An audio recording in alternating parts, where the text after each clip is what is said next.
as Kamwana, the youth, because that was the whole issue. And I remember Raila Odinga coming out and saying, no, there is a time for experience and skills and knowledge about governance. And there is also the question of age. So how do we come with an intergenerational leadership that doesn't get us through what Jubilee got us through?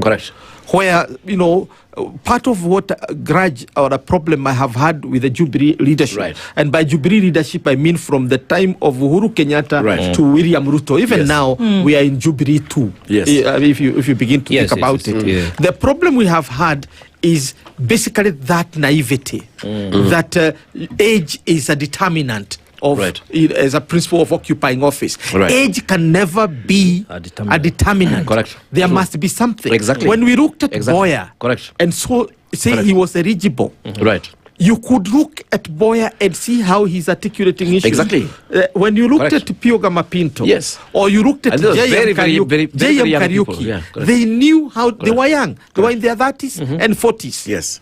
Very, very early 40s. But JM knew how to articulate the Kikuyu problem because he had been detained, he had been a businessman, he had been a PA to the president, had been a minister, so he understood all these things. So this is the question that we need to ask about the competence. Look at even a basic thing of our neighbors here, Kikwete. It comes to mind. You see, Kikwete joined the CCM as a little youth.